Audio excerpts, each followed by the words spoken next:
Well, greetings everybody. Well, now that we got the glitch all straightened out, and I'll tell you what the glitch is. See, I want to start at the beginning of this whole thing, which the beginning of this whole thing is the beginning of the lawsuit. Now, there are a couple of beginnings, you know, there's a lot going into the beginning of the lawsuit, so I'm just going to cover this angle for right now. Okay? Now, originally I was going to release all this information just as is. And I've been taking my time with this. I've been making sure that all my T's are dotted and all my I's are crossed. It's a joke. Anyway, in the process of all that, I tend to become very, very detail-oriented. When I get kind of focused on something, I'm very detail-oriented. So I'm sitting here and I'm going over all this information and re-going over it, and it bounces out at me that there's a Rule 11 agreement. Now, Rule 11 agreement is an agreement between attorneys or parties in a lawsuit that says that you'll do this or you won't do that. So I started looking inside of the banker's boxes, all 6 of the goddamn things, and lo and behold, son of a bitch, there it is. Of course, it doesn't have my signature on it. It's got my ex-lawyer's signature on it, but nonetheless, this is considered a binding Rule 11 agreement because of that. So, in the Rule 11 agreement is as follows, and I quote, "Any and all documents produced by any or all of your clients in regard to discovery requests by the plaintiff, and any and all responses from your clients in regard to discovery requests by the plaintiff will not be disseminated into any public forum or will be shown, released, shared with anyone other than the parties in this case." And I'm pretty sure, as a matter of fact, my lawyer's pretty sure that I'm consulting with also, that that doesn't include court, just in case any of my friends out there want to get froggy and decide that they want to go ahead and sue me for libel and slander after this. Just because I can't disseminate it here doesn't mean I can't give it to a judge to let him rule on it for evidence. And given the fact that you're going to be saying I'm lying about these figures, I would pretty much like to think that that would be relevant evidence, but that's something to straighten out in the court. Let's not worry about that.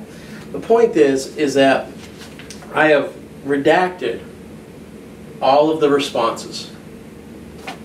All of the original responses are redacted. And what I've done is I've taken the numbers here and I've rounded them down to the 100, to the nearest 100. I've rounded them actually down rather than up.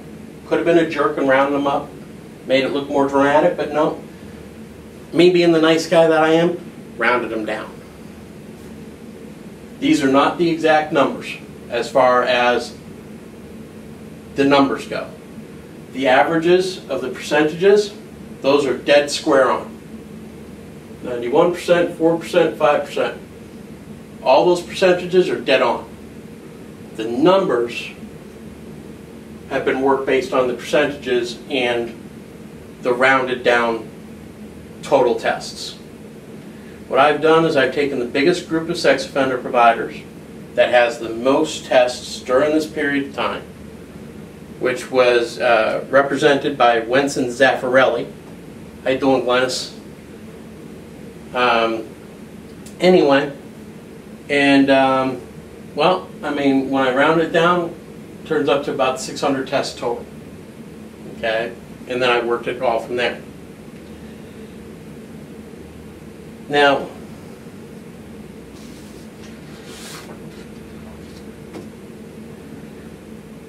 if we watch the videotape of the polygraph examiners on the year that I filed the lawsuit, we hear Richard Wood saying, "I've done nothing wrong. I have nothing to do with referrals. I've done nothing wrong."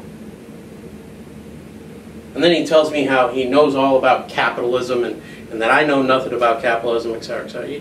Never mind. Hear it for yourself. Yeah, but you costing me money out of my pocket, and I didn't do anything. I'm not responsible for referrals. But yeah, I've got to pay. The tape has to pay. and there's no allegation of any kind of wrongdoing There, to me in that suit. do you want to know the fastest way out of this? Do you really want to know?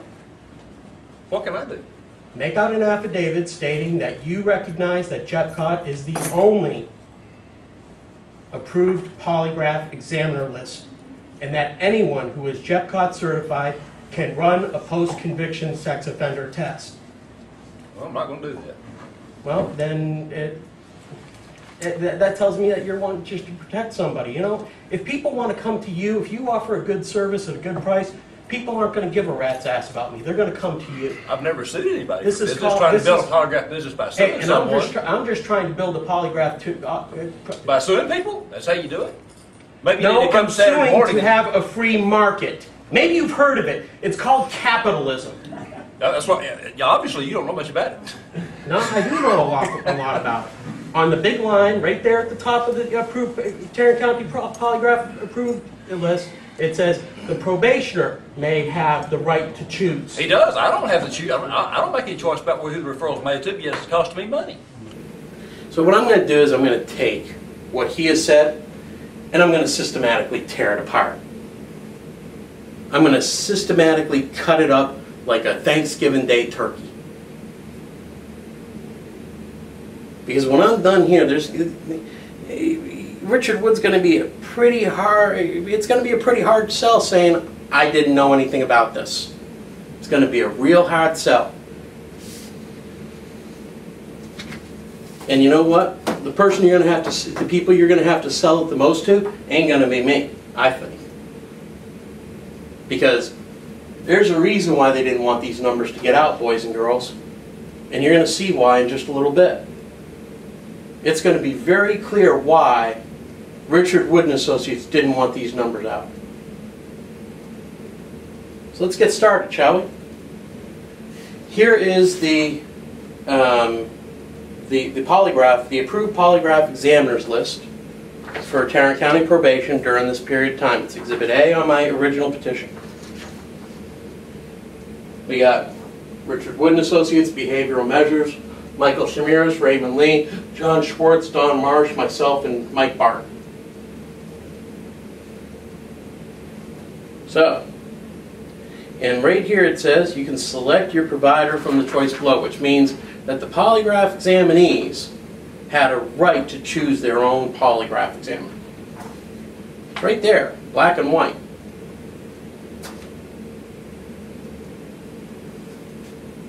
And this has been a problem once before. Because if you take a look at the original petition, take a look at all the emails between David Kilpatrick and Finian Polygraph Services, he even admits that sex offender providers and polygraph examiners in Tarrant County have a quote-unquote strange and symbiotic relationship. Of course, he backed off that position when everybody started giving him a hard time about it, rather than him doing the right thing. That's just my opinion then. Anyway, but either which way. Let's take a look at this. Again, 600 tests on average, total. That's not the exact number, it's a rounded down number. I'm gonna say that again for disclosure. Now, according to the original numbers, Richard Wood did get 91% of Wenson Zaffarelli's client's business, which is the biggest group of sex offender providers in Tarrant County, Texas. 91% is, that's 546. I'm using these numbers to give you guys perspective. Now, when I come over here to the polygraph examiner's discovery, y'all recognize that, right? You recognize that, don't you, Richard? That's your buddy Ned's work, right? All right, good. Glad you recognize it. Now, according to their discovery, again, to give you guys perspective, they did 301 tests that they disclosed. 301 compared to 546. How can that be? That doesn't make a whole lot of sense. Oh, gotcha. Retests for inconclusive tests were not included in these figures and were performed at no charge. That's 245 tests. That's kind of important in a few minutes. But we'll keep going. Behavioral measures got 4%, that's 24 tests. Everybody else that's on that list got 30 tests, that's 5%. Out of those 30 tests, Michael Shamiris got 16 of them. The rest of us 5 polygraph examiners got 14 tests, all within an 8-month period of 2007-2008.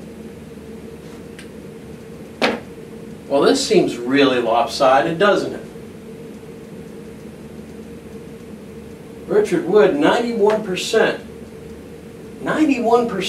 of the market. I believe the Sherman Act says that 75% is considered a monopoly. But let's ask ourselves this question. With examinees having the right to choose their own polygraph examiner, what is the statistical probability that 91% of the time people are going to pick Richard Wood and Associates? Now let's think about that for a minute. Why would 91% of polygraphs pick Richard Wood and Associates when Richard Wood and Associates 45% of the time doesn't know whether somebody's telling the truth or not? Yeah, but you costing me money out of my pocket, and I didn't do anything. I'm not responsible for referrals. Because 245 tests out of 546 tests, it's 45%. 45% inconclusive rate on a test that claims an 89 to 93% accuracy rate. The math just isn't jiving here. And I didn't do anything. See, one thing I love about math is 2 plus 2 will always equal 4. Always. I love math. I love math because numbers never lie. Numbers never lie. Why would 91% of the polygraphs pick somebody with a 45% inconclusive rate? And I'm sorry, they might not know the inconclusive rate, but they do hear inconclusive a lot in their group therapy sessions. At 45% inconclusive rate, I find it hard to believe how they don't hear the word inconclusive all the time. I find it hard to believe that they don't hear it all the time. Yeah, but you costing me money out of my pocket, and I didn't do anything. I'm not responsible for referrals. Now, my question for the polygraph industry is very simply this. Why do you allow this? Now that you know about it, well, you've always known about it. I've been telling you guys for years. Problem is, everybody wants to assume that these people in Texas are telling the truth. Problem is that all they're doing is telling you something. I can actually prove it. I can prove it. Hardcore numbers, documentation. I can prove it. All they're doing is telling you something. This 45% inconclusive rate is a real number, ladies and gentlemen. That is a real number. Now, the CSOT providers, their mission statement inside of their licensing is no more victims. And polygraph is used to help them achieve that mantra of no more victims. Because we're supposed to be the gatekeepers. We're supposed to be the thought police, if you will. We're the guys that finds out if they're looking at pornography. We're the guys that finds out what kind of sexual fantasies that they're having. We're the guys that are finding out if they're drinking alcohol, doing drugs. We're supposed to be those guys. We're supposed to be the guys standing in between the sex offender and another kid. And this guy, 45% of the time, according to his own numbers, according to your own numbers, you can't get it right. How is the state of Texas not concerned about this now that they know about it? When Tarrant County CSCD found out about this number during this lawsuit, how were they not concerned about this? Better yet, when the sex offender providers that use you 91% of the time, when they sit here and they say, "Wow, really 45% of the time wow, we didn't think that the number was that big. That's a problem." Because in one of these people's depositions, the sex offender provider looked right in my eyes. You know who I'm talking about. You looked right in my eyes and said, "I want the best polygraph examiner doing our test. I want a polygraph examiner that's going to be competent." 45% of the time he can't get it right, and you think that's competent? Because one out of two things is happening there. We're going to get to that in a minute. Don't worry about that. Richard Wood and Associates, they claim that they're doing nothing wrong. Let's roll the tape again. Yeah, but you costed me money out of my pocket, and I didn't do anything.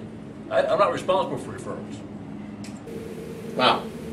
Aren't these guys the polygraph experts, huh? 45% conclusive rate. For you, Richard. Anyway.